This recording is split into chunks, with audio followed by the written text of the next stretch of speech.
வணக்கம். ஒரு நிமிஷம் யோசிச்சு பாருங்களேன். கடைசியா எப்போ நீங்க ஒரு நிமிஷம் முழுசா கம்ப்ளீட்டா அமைதியா இருந்தீங்க? கொஞ்சம் கஷ்டமான கேள்விதான் இல்லையா? ஏன்னா நம்மள சுத்தி எப்பவுமே ஒரு சத்தம், ஒரு இரைச்சல், நியூஸ், சோஷியல் மீடியா, நாம பேசுற பேச்சுகள்னு சொல்லப்போனா ஒரு வார்த்தை புயல்லையே வாழ்ந்துட்டு இருக்கோம். சரி, இவ்ளோ சத்தத்துல நாம பேசுற வார்த்தைகளுக்கு உண்மையிலே என்னதான் மதிப்பு இருக்கு? வாங்க, அத பத்தி தான் நாம இன்னைக்கு ஆழமா பார்க்க போறோம். இந்த கேள்விய ஒரு செகண்ட் யோசிச்சு பாருங்க. நாம பேசுறோமே, அது சும்மா காத்துல கலந்து போற ஒரு சத்தமா, இல்ல மத்தவங்க மனசுல ஒரு விதையா போய் விழுதா?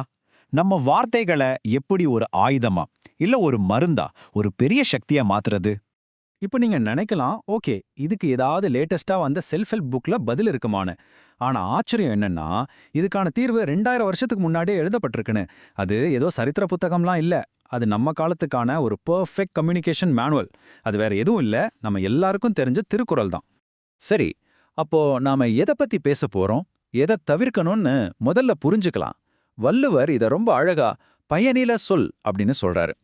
சிம்பிளா சொல்லணும்னா யூஸ்லெஸ் டாக். அதாவது எந்த பிரயோஜனமும் இல்லாத பேச்சு. பேசுறவங்களுக்கும் சரி, கேட்கறவங்களுக்கும் சரி, ஒரு துளி நன்மை கூட தராத வெத்து வார்த்தைகள். இதனால என்னென்ன பிரச்சனை வரும்னு பார்க்கலாம் வாங்க. முதல்லே ஒரு பெரிய விளைவு தான். பலரால நாம இகழப்படுவோம். ஆமா, இந்த பயனற்ற சொற்கள் நாம நினைக்கிறத விட எவ்ளோ பெரிய விலைய கொடுக்க வைக்குதுன்னு இப்ப பார்க்கலாம். பல்லார் முனிய பயனல சொல்லுவான் எல்லாரானும் எல்லப்படும். அதாவது ஒரு கூட்டத்துல எல்லாரும் இருக்கும்போது சம்பந்தமே இல்லாம தேவையில்லாத விஷயத்த பேசி எல்லாரோட வெறுப்பையும் சம்பாதிக்கிறவன் இருக்கானே, அவனை எல்லாரும் ரொம்ப கேவலமா தான் பார்ப்பாங்க. இது 2000 வருஷம் முன்னாடி சொன்னது. ஆனா இன்னைக்கு யோசிச்சு பாருங்க, ஒரு ஆபீஸ் மீட்டிங்ல இருந்து ஒரு குடும்ப ஃபங்க்ஷன் வரைக்கும் இது எவ்ளோ கரெக்டா இருக்கு. சரி, அந்த பழைய ஞானத்தை அப்படியே நம்மளோட இனிய வாழ்க்கைக்கு கொண்டு வருவோம். நீங்க தேவையில்லாம பேச ஆரம்பிக்கும்போது என்ன நடக்குதுன்னு தெரியுமா? உங்க வார்த்தைகள் மேல இருக்கிற நம்பிக்கை, உங்க மேல இருக்கிற மரியாதை, இது ரெண்டுமே கொஞ்சம் கொஞ்சமா கரைய ஆரம்பிச்சிடும்.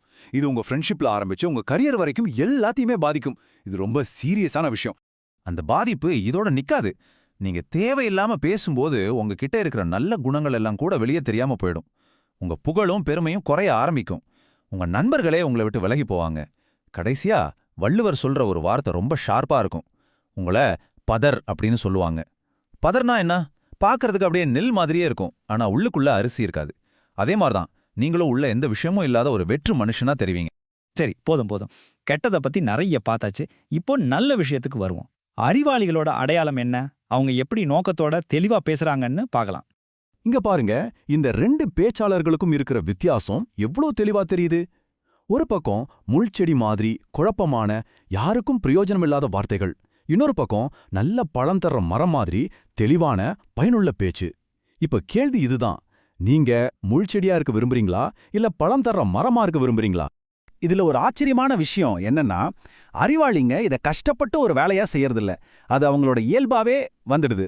வள்ளுவர் சொல்றாரு பாருங்க, பொருள் தீர்ந்த பொச்சாந்தும் சொல்லார், மருள் தீர்ந்த மாசரு காட்சியவர். இதோட அர்த்தம் என்னன்னா, தெளிவான சிந்தனை இருக்கிறவங்க மறந்து கூட, ஏன் தெரியாம கூட ஒரு யூஸ்லெஸ் வார்த்தையை பேச மாட்டாங்களாம். அதாவது அர்த்தமா பேசுறதே அவங்களோட டிஃபால்ட் செட்டிங் மாதிரி. சரி, அப்போ உண்மையான மதிப்புள்ள வார்த்தைகள்னா என்ன? இதுதான் இந்த முழு அதிகாரத்தோட கோல்டன் ரூல், ஒரு பொன் விதி. இந்த அதிகாரம் முழுக்க சொன்ன விஷயத்த வள்ளுவர் ஒரே ஒரு வரியில ரொம்ப பவர்ஃபுல்லா சுருக்கி சொல்றார். இதோ அதுதான். சொல்லுக சொல்லித் பயனுடைய, சொல்லற்க சொல்லித் பயனிலாச் சொல். என்ன ஒரு அருமையான வரி. சிம்பிளா சொல்லணும்னா, பயனுள்ள வார்த்தைகளை மட்டும் பேசுங்க, பயனற்ற வார்த்தைகளை பேசவே பேசாதீங்க.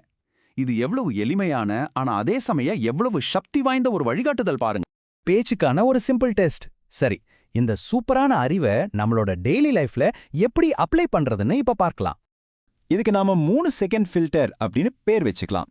நீங்க ஏதாவது பேச ஆரம்பிக்கிறதுக்கு முன்னாடி ஒரு 3 செகண்ட் யோசிங்க. முதல்ல, நான் சொல்ல போறது யூஸ்ஃபுல்லான விஷயமா? ரெண்டாவது, இதுல அறம் இருக்கா, அதாவது இது ஒரு நல்ல விஷயமா? மூணாவது, இந்த 2 கேள்விக்குமே உங்க பதில் இல்ல அப்படின்னா அமைதியா இருக்கிறது தான் பெஸ்ட். ஐயோ, இதோட அர்த்தம் நீங்க எப்பவுமே பேசாம அமைதியா இருக்கணும்னு இல்ல. இது எப்படின்னா, உங்க பேச்சே ஒரு ஃபில்டர் வழியா அனுப்புற மாதிரி. தேவையில்லாத குப்பையை நீக்கிட்டு தரமானதை மட்டும் வெளியில விடுறது. சிம்பிளா சொல்லணும்னா, கம்மியா பேசுங்க, ஆனா நிறைய சொல்லுங்க. ஸ்பீக் லெஸ் பட் சே மோர். சரி, நாம இப்போ கடைசி கட்டத்துக்கு வந்துட்டோம். இதுல இருந்து நாம என்ன கத்துக்கணும்? நம்ம வார்த்தைகளை எப்படி மதிக்க வைக்கிறது? பாருங்க, இந்த உலகத்துல எல்லாரும் பேசிட்டே தான் இருக்காங்க. ஆனா ரொம்ப கொஞ்ச பேர் தான் உண்மையிலேயே அர்த்தமுள்ள எதையாவது சொல்றாங்க. இப்படி ஒரு இரைச்சல் நிறைஞ்ச உலகத்துல அர்த்தமுள்ள பேச்சுங்கிறது ஒரு சூப்பர் பவர் மாதிரி. அது உங்களை மத்தவங்கள்ல இருந்து தனிச்சு காட்டும், உங்களுக்கான மரியாதையை அதுவாவே கொண்டு வந்து சேர்க்கும். கடைசியா நான் உங்களை ஒரு கேள்வியோட விட்டுட்டு போறேன். ஒருவேளை உங்க ஒவ்வொரு வார்த்தையும் ஒரு ரூபாய் நாணயம்னு வச்சுக்கோங்க. இன்னைக்கு நாள் முடியும் போது உங்ககிட்ட வார்த்தைகள்ங்கிற பணத்தை வச்சு நீங்க ஒரு கோடீஸ்வரரா இருப்பீங்களா இல்ல ஒரு கடனாளியா இருப்பீங்களா? யோசிச்சு பாருங்க. நன்றி.